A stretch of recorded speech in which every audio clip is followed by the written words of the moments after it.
plaît, tu t'arrêtes de crier. Toi-même, tu vas t'arrêter de crier maintenant. J'en ai Tu marre ne de me toi. réponds pas. Mais j'en ai marre de toi. Tu cherches quoi? Tu cherches quoi? Je veux juste que tu te laves les dents, c'est tout ce que je veux. J'aime... Aïe! Mais ça va pas? S'il te plaît, je vais te tuer. Tu parles comme il faut à ton petit frère. C'est pas mon petit frère, c'est un petit con. Vous êtes pas ma famille. C'est l'angle mort de la violence domestique. On n'en parle pas parce qu'on ne le conçoit pas. Comment imaginer qu'un enfant mineur puisse maltraiter ses parents, sa famille? Ça existe pourtant. Ce sont les enfants à comportement tyrannique. Tu mets toi-même le dentifrice parce que si je le mets, ça va pas. Et tu te laves les dents tranquillement.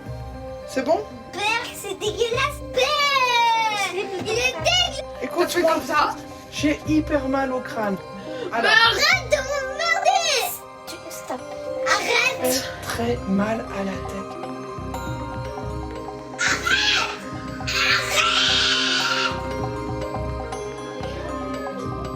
Mais pourquoi tu fais ça? Les enfants tyrans crient, insultent, cognent. Généralement en fin de journée, dans l'intimité des foyers. Leur fureur est l'expression d'une souffrance. Des parents ont accepté de nous raconter la violence qu'ils subissent. Du bout des lèvres dans un premier temps, parce qu'ils ont honte. Puis les mots ont jailli. Leur parole est rare, souvent livrée pour la première fois. Pour que nous comprenions ce qu'ils vivent, ils nous ont fourni des enregistrements des moments de crise. Ce n'est pas à notre demande qu'ils les ont réalisés. Ils gardent ces documents depuis des années parfois, comme des éléments de preuve du calvaire vécu. Nous allons diffuser plusieurs de ces enregistrements audio, mais pas d'images. Parce que s'ils sont violents, ces bourreaux domestiques restent des enfants.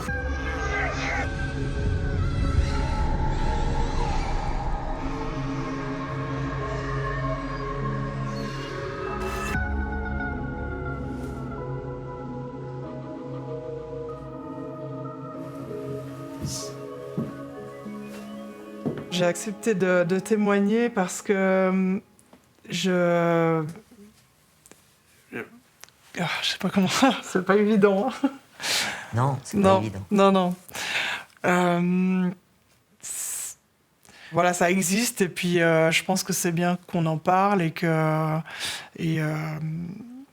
oui, cette culpabilité et la honte qu'on ressent d'avoir des difficultés parentales, c'est pas évident. Alice vit quelque part en Suisse romande. Sa fille a 9 ans. Au quotidien, ça se traduit vraiment par beaucoup de cris, des insultes, des menaces, des coups, beaucoup de dénigrement.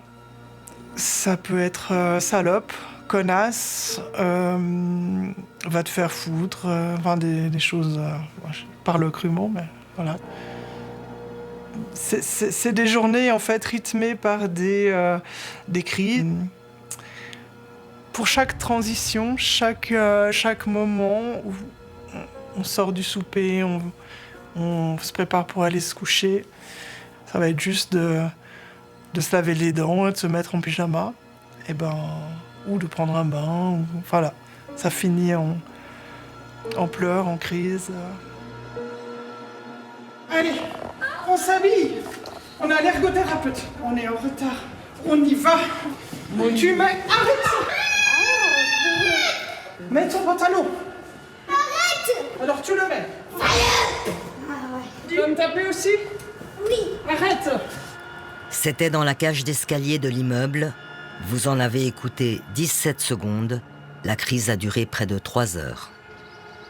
Quand elle est avec moi, je peux rien faire. Elle a pris complètement le contrôle de la sphère du quotidien.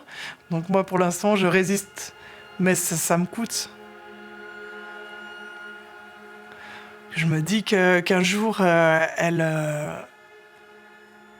va de nouveau déborder, puis elle va s'emparer d'un couteau et je suis sûre elle va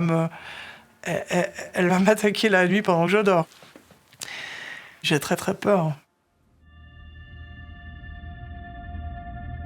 Alice ne vit pas sa vie, elle l'affronte. En plus de sa fille tyrannique, cette maman en instance de divorce a aussi un petit garçon.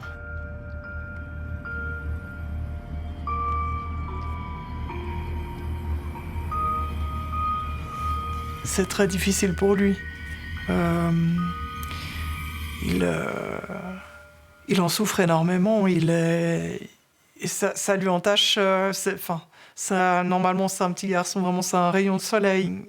Et ces derniers temps, c'est tellement compliqué avec sa petite sœur que du coup, il en a à avoir des idées noires.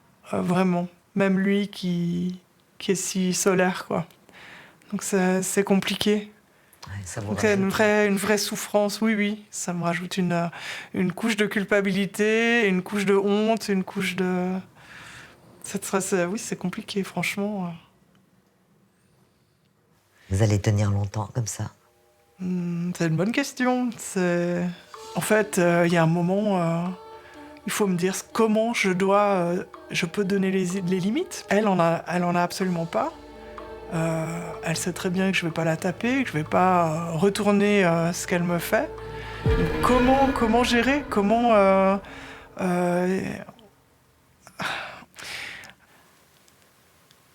Je sais pas. Je suis épuisée.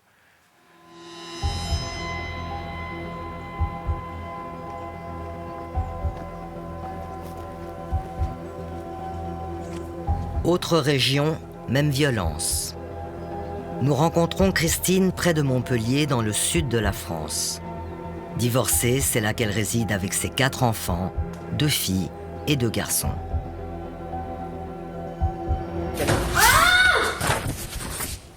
Nina, t'as pas à faire mal à ton frère comme ça. Mais j'ai pas fait mal, ce sale connard. Arrête d'insulter. Maman, c'est la faute à Idriss. Tu vois, s'il partait de là, s'il partait de la famille, s'il crevait, on serait bien. Mais c'est même pas des provocations. S'il serait mort, on serait bien. Donc va crever, connard. Sa fille Lina, âgée de 15 ans, vit depuis quelques mois dans un pensionnat. Je me suis dit, je peux pas, j'avais même plus envie d'être avec elle. J'avais plus envie, même qu'elle soit là, elle se levait le matin, j'avais juste envie de partir de chez moi. Je voulais plus qu'elle soit là, j'arrivais plus, c'était pas possible. C'était que des moments négatifs, il n'y avait pas de pause, il fallait qu'elle ait ce qu'elle voulait, sinon elle s'énervait, mais pas un peu. Des heures entières où elle criait, où elle tapait, elle s'en prenait à sa sœur dans le dos, à ses frères après quand ils sont arrivés, et c'était tous les jours. Des cris, des insultes. Les menaces sont arrivées après. Après, dans le sens où, quand elle était plus grande et qu'elle avait compris que menacer de frapper ou menacer qu'un couteau, ça pouvait faire réagir. Parce qu'en fait, c'est ça qu'elle cherchait, qu'à faire réagir. Est-ce qu'il vous est arrivé, Christine, d'être frappée? Oui. Elle m'a frappée. Elle a frappé aussi la maîtresse un jour. Et elle lui a mis un coup de poing dans le ventre. Elle était enceinte. Elle m'a déjà lancé une règle en fer. L'année dernière, son petit frère, le petit dernier, lui a lancé un couteau. Elle a menacé de jeter son autre petit frère par la fenêtre. Elle a fait un truc qui m'avait fait très peur. Elle était venue, elle m'a dit « Bon, j'ai décidé de ne pas vous tuer. » C'est flippant à entendre. Elle vient comme ça, 8h30 du matin. Il ne s'est rien passé, hein. Elle vient de se lever. Et moi, j'ai décidé de ne pas vous tuer.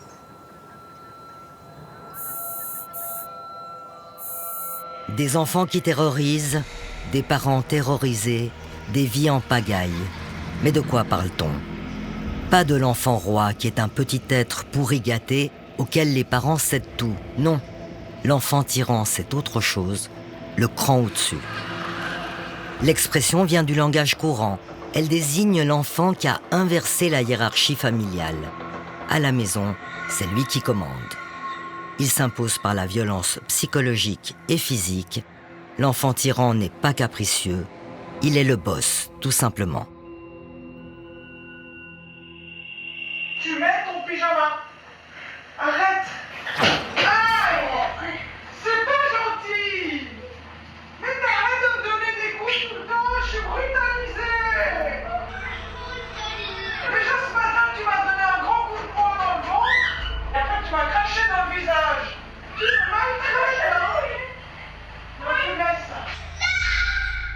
Enfant tyran, c'est un enfant qui non seulement commande sa famille, mais aussi impose à sa famille des actions, des fonctionnements comme un tyran. Et de même qui écrase sous sa puissance tyrannique ses frères et sœurs, ses grands-parents, sa famille, quoi.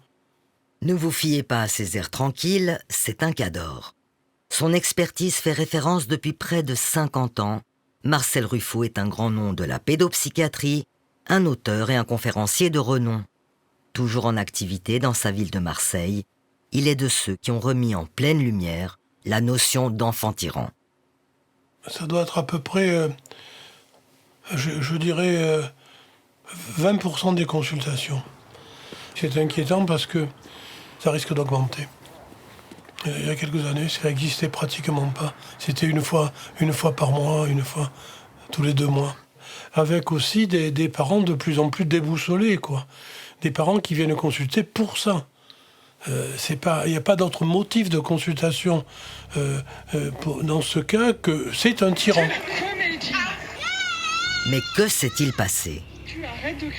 La société s'est transformée selon Marcel Ruffo et les parents avec. Autrefois, pour éduquer, ils utilisaient le bâton. Aujourd'hui, ils ne manient que la carotte.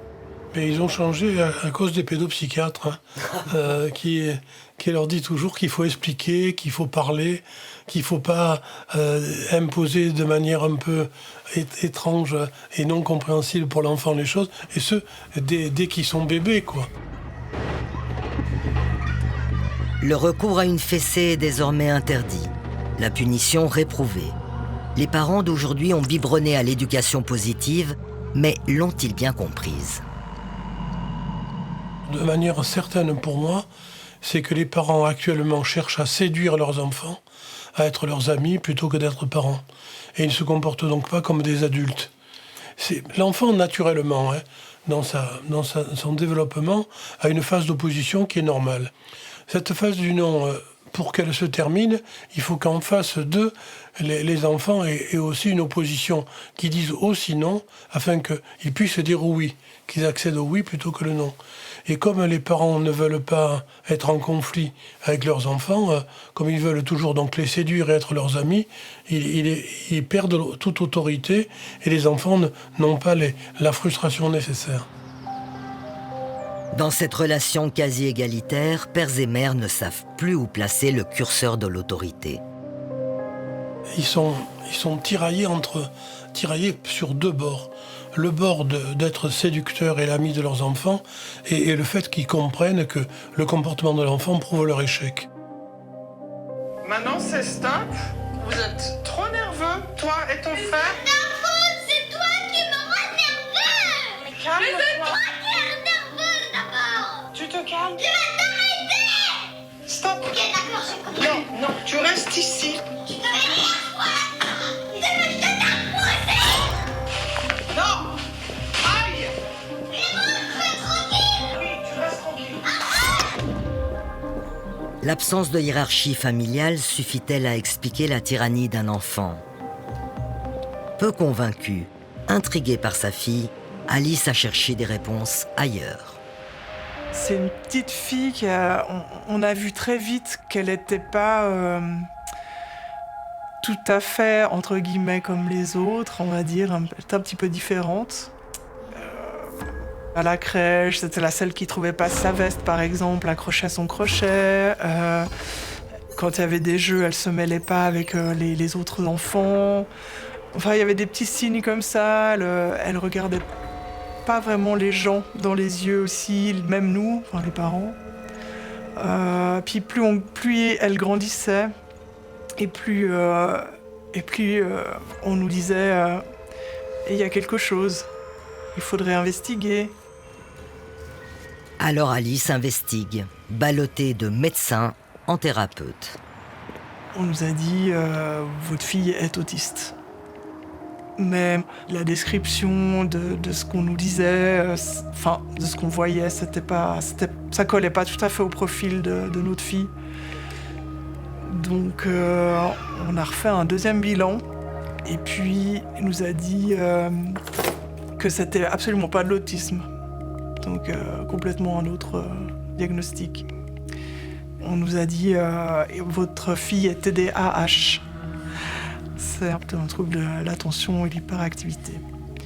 Et puis, avec ces troubles-là, on nous a dit qu'elle était aussi dyspraxique et également avec des très forts troubles de la concentration et de l'apprentissage. Puis, elle parle aussi de troubles de Gilles de la Tourette. Et en fait, cette errance médicale est quand même très lourde. Et le fait qu'on se fasse un peu, entre guillemets, balader, c'est compliqué à gérer. Mais en fait, pour les professionnels de la santé, et du social, je ne sais pas gérer. Je suis pas cadrante, je suis pas rassurante, je mets pas les limites. Voilà. La question des mineurs à comportement tyrannique se répand. Elle cabosse les enfants et détruit la cellule familiale. Alors, comment expliquer le labyrinthe thérapeutique ? L'enfant à comportement tyrannique, c'est un sujet tabou. Et les professionnels de l'enfance, ils ont aussi cette errance-là parce que c'est pas quelque chose de reconnu, non plus clairement, d'un point de vue ni médical, ni psychologique.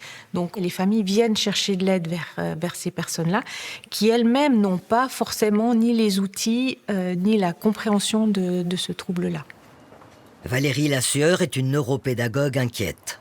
Sortir du brouillard, aussi bien les professionnels que les parents, lui semble urgent. Et elle sait de quoi elle parle. Dans son arcade de Colombey, en Valais, Valérie Lassueur s'occupe de formation pour les professionnels de l'enfance. Pour moi, je trouve que maintenant, dans les formations de base comme éducatrice de l'enfance, on en parle un petit peu comme de beaucoup de troubles, mais c'est une formation qui est généraliste. Donc, elle manque de compréhension, elle manque d'outils. Et c'est une thématique qui est très, très complexe. Donc ça suffit pas. Alors, en l'absence de formation sérieuse, Valérie Lassueur a bricolé. À la demande de quelques professionnels, elle a concocté un cours sur 2 demi-journées à peine, comme une boîte à outils pour parer au plus pressé. Il faut mettre un cadre un peu, tu sais. Aujourd'hui, débriefing de cette formation express avec Maude, Florence et Mélanie. J'ai demandé cette formation pour ne pas rester dans l'ignorance face aux parents. Je pense que si un professionnel peut les accueillir en sachant de quoi ils parlent, ça les aide dans leur souffrance et leur solitude. Moi, ça m'a aidé à mieux comprendre les problématiques avec ces enfants-là, où j'ai pu mettre en application un petit peu les outils que tu nous avais transmis. Chez nous, souvent, tout se passe super bien. Mais par contre, quand le parent vient chercher son enfant, il passe la porte, le couloir, ça va encore, et d'une fois qu'il se retrouve dehors, l'enfant, il décharge et il explose. Les parents sont très désemparés dans ces situations-là. Ils n'osent pas en parler souvent. Non. Nous, en tant que professionnels, on doit vraiment pouvoir venir les soutenir. Puis nous, c'est parce qu'on a la chance. On a la chance d'avoir les familles, en fait, dans nos structures. On a la chance de voir ce qui se passe. Même si les parents n'en parlent pas, on peut observer quand même certaines choses.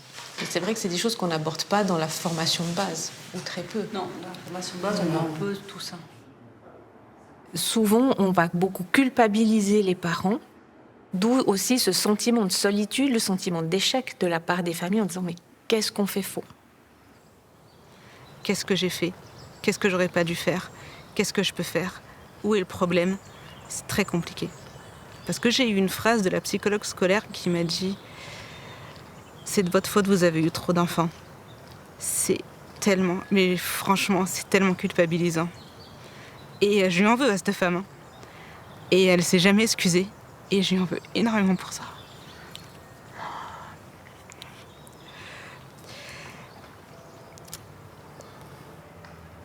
En cours de route, Lina est diagnostiquée enfant à haut potentiel. Elle présente aussi un trouble de l'attention et un trouble de l'opposition. Mais que peut faire Christine de ce diagnostic ? Et quel lien avec la violence de son enfant ? Christine tâtonne encore longtemps, jusqu'au jour où quelqu'un prononce un mot qui fait tilt. C'est l'ergothérapeute qui me l'a dit. Elle m'a dit un enfant à comportement tyrannique. Je dis, je sais pas, j'ai jamais entendu. Et elle m'a dit, allez voir à Montpellier. Elle m'a donné le nom du docteur Nathalie Franck, que j'avais jamais entendu parler. C'est elle, Nathalie Franck. responsable du service de pédopsychiatrie de l'hôpital de Montpellier. Elle a créé un pôle unique en son genre, totalement dédié à l'enfant au comportement tyrannique. C'était il y a 10 ans, lorsqu'elle a senti le phénomène prendre de l'ampleur. Il y a sans doute un phénomène d'augmentation. Déjà, ça a toujours existé. Mais peut-être qu'aujourd'hui, dans les nouvelles règles de l'éducation, où il faut avoir une éducation extrêmement positive et bienveillante, il y a aussi des codes qui ont changé et qu'il y en a sans doute davantage et qu'il y en aura davantage. Mais les questions éducatives ne seraient qu'un amplificateur du phénomène.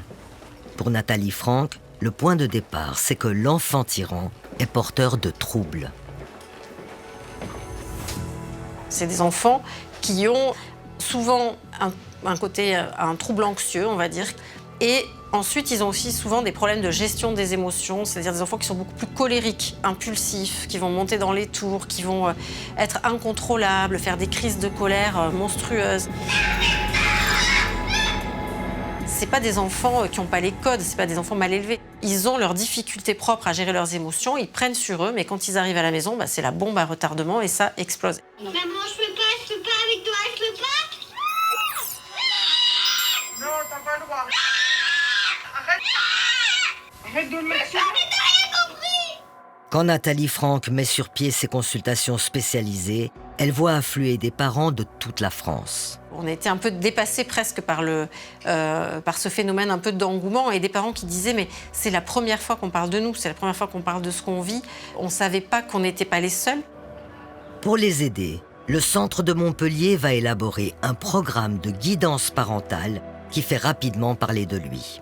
On a développé un programme qui était finalement une feuille de route, une conduite à tenir pour ses parents et qui s'est inspiré de stratégies de résistance non violente. C'est le programme le REACT, donc c'est l'acronyme pour réagir aux enfants et adolescents à comportement tyrannique. Un des principes de ce programme, éviter l'escalade de la violence en ne réagissant pas à chaud. Tais-toi! Oh! Ah, Berk! Bon allez, je voudrais manger, donc cassez-vous là! Là, je suis en train de t'enregistrer. Mais je m'en bats les couilles. Alors, Je sais. je m'en bats les couilles. Je me souviens quand je faisais le programme du docteur Nathalie Franck avec le fait de ne pas réagir à chaud et la première fois où j'ai pas réagi à chaud, elle était interloquée. En fait, du coup, ça l'a stoppée dans sa crise parce que comme c'était plus la même façon de faire, elle savait plus comment faire. Donc ça l'a stoppée dans sa crise sur le coup. Le problème, c'est qu'après, les crises ont augmenté. Et puis petit à petit, elle s'est rendue compte que ça marchait plus. Puis j'arrivais, dans ma tête, je me calmais, je me suis dit, bon allez, c'est bon. Calmement, calme. Et je disais, ça marchera plus, c'est fini. Tu n'arriveras plus à m'énerver. Ça passe plus. Et en fait, ce que je faisais, c'est que je coupais la conversation. C'est-à-dire, tu me manques de respect, ok, stop, j'arrête. Je te reparlerai quand tu te seras calmé, quand tu me parleras respectueusement. Et là, c'était des moments très difficiles parce qu'elle restait là. Et elle continuait à insulter. Et à insulter, et à bouger, à jeter des trucs, et à casser des bols, des assiettes, bref. Plein de trucs dans la maison. Et moi, le truc, c'est que je devais pas réagir. C'était tellement compliqué. Le programme recommande aussi de casser le secret, en constituant un réseau de personnes pouvant aider le parent dépassé. Souvent, quand on commence à ouvrir la porte dans tous les sens du terme, ça fait déjà beaucoup redescendre les choses. L'enfant a honte de son comportement, mais il n'a pas honte devant sa famille. Mais par contre, si on fait venir des étrangers, ou des gens un peu plus éloignés, là, ça crée un vrai phénomène de honte sociale et ça permet de faire redescendre la violence. Le programme REACT a donné naissance à une association du même nom. Elle regroupe quelques 2600 membres, dont une trentaine déjà en Suisse romande. Le programme séduit, Christine l'a suivi jusqu'au bout. Maintenant, je sais que c'est pas ma faute, mais je sais que j'aurais pu faire plus pour ma fille si j'étais au courant avant des enfants comportement tyrannique, de tout le programme qu'il y a pour aller mieux, pour aider les parents. Parce qu'en fait, on peut pas agir que sur l'enfant. Et qu'en fait, en changeant moi ma façon d'agir, ça allait la faire changer elle. Mais bon, ça a marché. Ça a marché petit à petit. Ça a été long. Ça il a fallu des mois. Voilà. Et cet été, au mois d'août, elle m'a dit « Je me suis rendu compte que tu n'étais pas mon ennemi ». Ça m'a fait tellement de bien. C'est magnifique. Ah oui, c'est magnifique. C'est flippant à entendre quand même de se dire ma fille a dû réaliser que j'étais pas son ennemie. Parce que du coup, je me suis dit, mais que ça devait être vraiment tellement compliqué dans sa tête à se dire que tout était contre elle en fait. Parfois, sans pathologie diagnostiquée, une rupture familiale comme un divorce conflictuel peut faire jaillir les tensions et transformer l'enfant en tyran. Pars de là, rends-moi mon téléphone. Arrête de vouloir me faire mal. Ouais, bah arrête, pars de là, rends-moi mon téléphone. Toi, ce que t'as payé, c'est ma carte SIM. C'est pas parce que je prends la carte SIM. Va là-bas. Rends-moi mon téléphone. Arrête de vouloir me faire mal. Téléphone. Arrête de vouloir me faire mal en fait. Je m'en fous.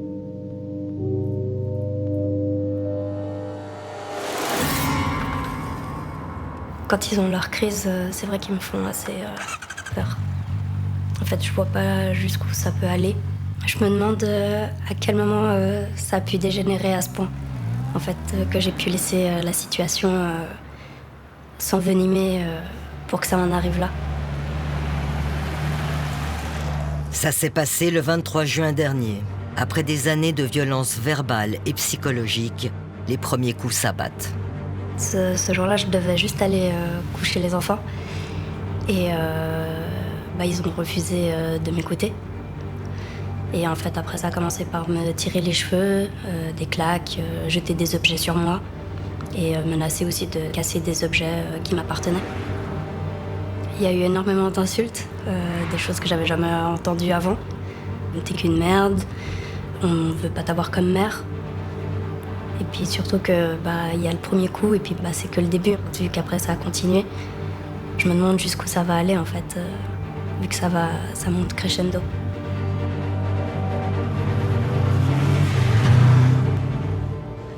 Entrez, je vous en prie. Annick Pochet est thérapeute systémique. Elle s'occupe de Samantha depuis quelque temps. C'est compliqué pour un parent de dire qu'il se fait frapper par son enfant. Parce qu'il va être obligé d'avouer quelque part une sensation de « j'ai mal fait mon travail, j'ai mal fait mon job ». Et en plus, il va, la plupart du temps, essuyer les regards de la société, les regards des professionnels, comme étant « mais enfin, qu'est-ce que vous n'avez pas su faire? Qu'est-ce que vous n'avez pas su mettre comme cadre ?»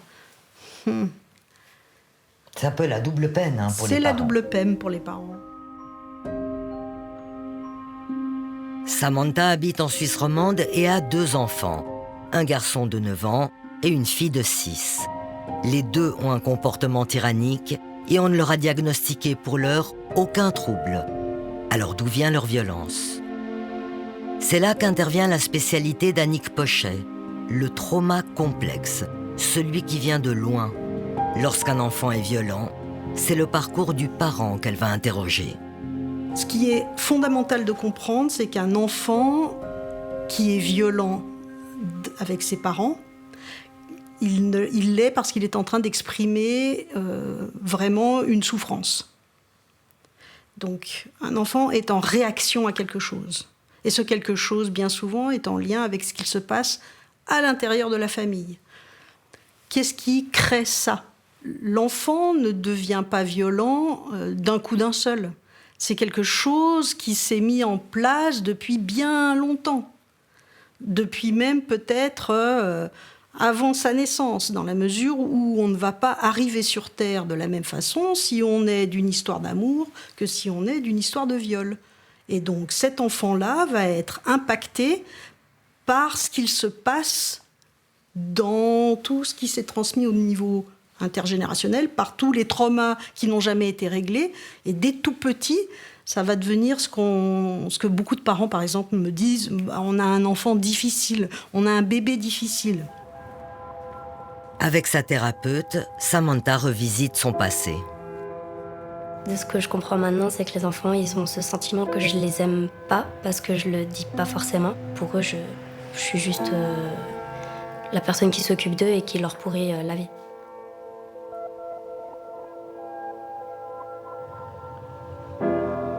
Mais c'est vrai que j'ai jamais été la personne qui faisait des gros câlins tout le temps. Enfin, j'exprime pas forcément mes sentiments. Et je me sens triste de ne pas réussir à le faire, mais j'essaye de travailler sur moi pour voir pourquoi j'ai ce blocage. Samantha partage la garde des enfants avec son ex-mari qui lui réclame une garde exclusive. Une procédure est engagée devant les tribunaux à ce propos. En vrai, je suis un peu sur mes gardes. En fait, j'ai toujours un peu cette appréhension de les récupérer. Ils se liguent contre moi et en fait, je pense qu'ils doivent voir aussi les signes que moi, ça me touche. Et dès qu'ils voient ça, ils se disent viens, on a trouvé le truc qui fait pleurer maman et on va continuer à fond. Le moindre de mes gestes ou de mes paroles, en fait, j'ai peur que ça se retourne contre moi et que ça crée un nouveau conflit à la maison.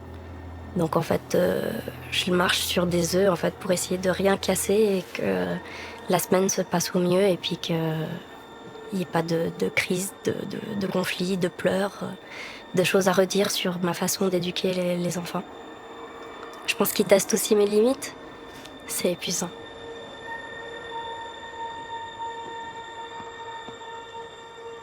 On a des mécanismes juste de survie dans ces moments-là. Donc oui, on va être en hypervigilance. On va être en permanence en train de regarder quelle est la situation quand je me lève, comment faire pour éviter que... Quels sont les mots que je ne dois surtout pas prononcer? Quels sont les endroits que je ne dois absolument pas évoquer? Quelles sont les personnes dont je ne dois surtout pas parler? Mais globalement parlant, quand on arrive à ce point-là, c'est qu'on est arrivé à un stade où là, de nouveau, la famille n'est plus en capacité de gérer cet enfant.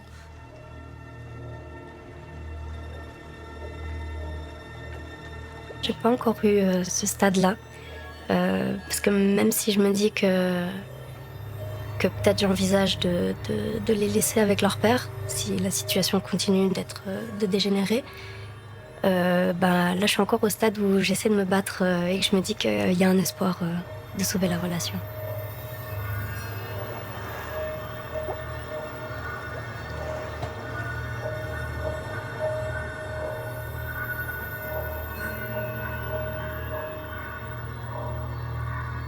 Alors que nous finissions ce reportage, Samantha nous a informé que la garde des 2 enfants a finalement été confiée au papa.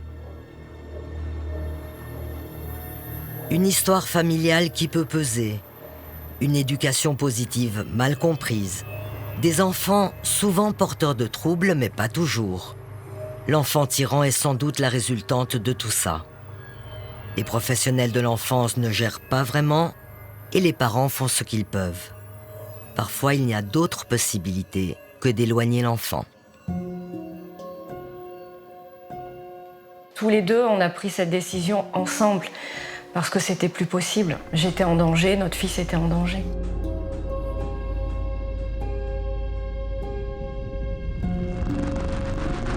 Moi, un temps, je voyais plus que mon bourreau. Je me suis dit, soit c'est moi qui pars, soit c'est notre fils.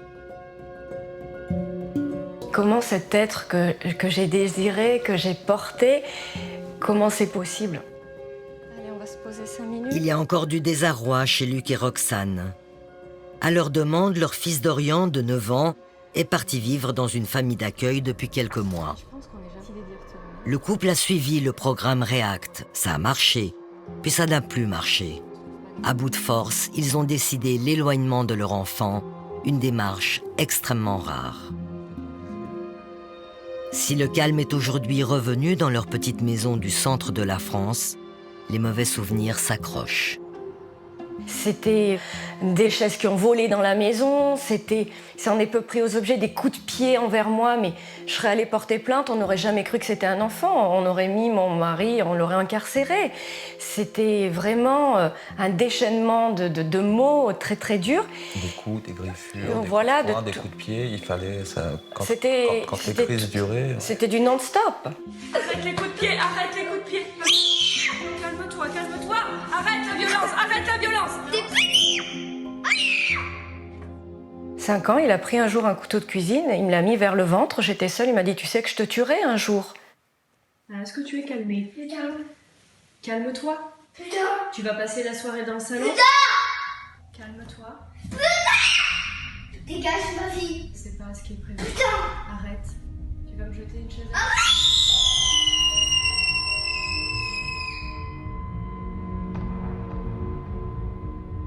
Il y a eu aussi des petites, un jour, petites bagarres dans la salle de bain. Je suis tombée dans l'escalier. Oui, je suis tombée dans l'escalier. Heureusement, c'était dans la montée. Il a vite regardé si c'était pas vraiment grave et il a dit « Je suis content ». Et un jour de désespoir, je me suis effondrée dans la cuisine, sachant qu'il allait se réjouir, mais mes jambes me tenaient plus. Et en fait, il m'a dit « Mais je suis content ». Et te voyant pleurer, c'était une victoire. C'était une victoire pour lui, en fait. Mais vous, il ne vous frappait pas? J'ai eu le droit au début. J'ai des photos où j'ai l'arcade un petit peu ouverte, un léger bleu. Ouais, quand il se débattait, il fallait essayer de le calmer, de faire de la respiration. Mais ça nous est arrivé plusieurs fois par semaine et souvent en fin de journée. Lâche-moi. Calme-toi. Arrête. Non, n'arrête pas. Si, faut te calmer. Non. Je pense qu'on a fait tout ce qu'on a pu. En tout cas, il ne pourra pas nous reprocher ça. On a fait tout le suivi qu'il fallait. Et malgré tout, je tiens à dire oui, j'ai pu le détester. Mais il y avait des moments quand même où ça se passait bien. Mais là, où on a eu de l'affection, on a eu des bons moments. C'est un enfant qui est plutôt intelligent. C'est très intéressant de discuter avec lui. Mais là, j'étais arrivée au bout du bout. C'était plus possible parce qu'il était en danger. Parce que je dis un jour, il va sauter de l'escalier. Il était intrépide, tout ça. Et je me suis dit, moi, un jour, c'est ce que j'ai voulu faire passer. S'il me pousse de l'escalier et que j'en meurs, comment cet enfant va vivre avec ça? Plus de cris désormais, plus de coups. Le couple se retrouve en tête-à-tête et ce n'est pas si simple. C'est plein de sentiments contradictoires parce que, entre guillemets, la maman italienne, dans le cliché, c'est plus mon mari qui était fusionnel. Moi, j'étais moins fusionnelle, tout en aimant passionnément notre enfant. C'est malheureux à dire, mais moi, ça va mieux au niveau de ma santé mentale et physique. Moi, je le vis un peu moins bien. J'ai une très très grosse complicité entre lui et moi, et c'est quand même quelque chose que nous avons choisi. Et on sait donc il ne s'agit pas de s'en vouloir ou de faire machine arrière. Mais par la suite, ça devient difficile. Dorian manque, mais pas ses débordements. Au terme de multiples va-et-vient chez des spécialistes, on a diagnostiqué à l'enfant plusieurs troubles. De l'attention, de l'opposition, une dysrégulation émotionnelle. Si le désarroi des parents est alors descendu d'un cran, le diagnostic n'a pas atténué la douleur des coups et les incompréhensions. Bien souvent, le papa, il dit à sa femme que tout est de sa faute. Et mon mari a pu me le dire. Et à un moment, notre couple n'allait pas très bien. Parce qu'à un moment, chacun a pris ses distances, ne voyait pas les choses pareilles. Je pense c'est pas un secret, on n'était pas loin de la séparation. On est passé par une période qui nous avait plutôt malmenés. Et on a réussi à passer cette étape. Alors, je dirais qu'on est en train de... On se rapproche un peu plus. On améliore les choses, mais la route est encore longue pour que ce soit zen. On ne sort pas indemne d'une guerre avec son enfant. Mais Roxane et Luc ont quand même de quoi se réjouir. L'intégration de Dorian dans sa famille d'accueil ne se passe pas trop mal. C'est pour moi un geste d'amour. On m'a reproché des fois de me débarrasser d'un collier encombrant, mais pour moi, c'était vraiment pour nous sauver tous et lui en priorité. Moi, je revis malgré tout, mais c'est pas normal que notre enfant soit placé. C'est pas ce qu'on souhaite pour son enfant. Voilà. Et de voir cette chambre vide, oui, ça fait drôle, bien sûr, entre guillemets. Mais j'estime qu'il fallait le faire. Et j'ose espérer que ils s'en sortent, entre guillemets, qu'on arrive, je l'espère fortement, à retrouver un lien. Il aura toujours ses troubles, mais qu'on retrouve un lien comme une mère et un enfant peut l'avoir.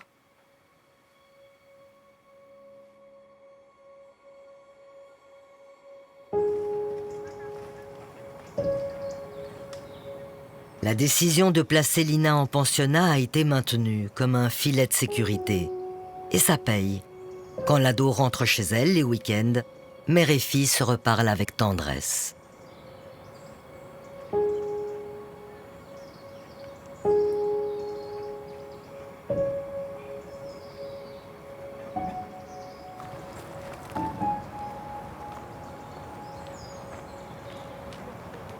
C'est Lina. Elle nous a tous surpris, puisqu'elle nous avait dit ne pas souhaiter participer au reportage. Finalement, elle a choisi de rejoindre sa maman sur le banc.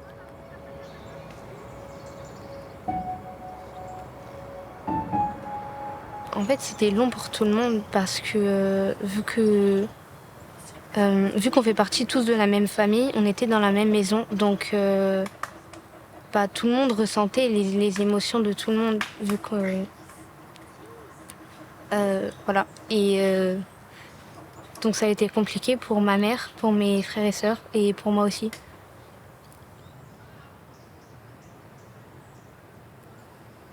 Je ressens de la tristesse et aussi je me dis que ça valait pas le coup d'avoir une enfance comme ça.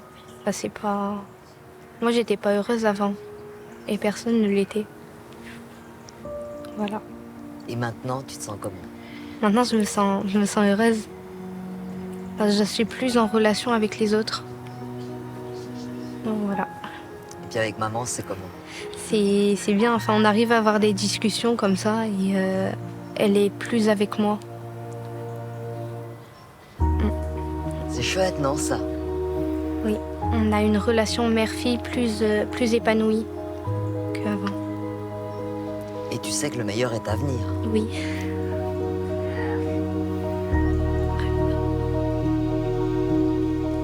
Là, j'ai l'impression qu'on est en train de mettre un point final à toutes ces années de galère.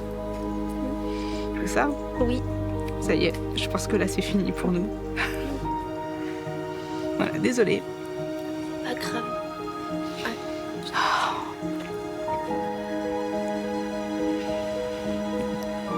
On y est arrivé.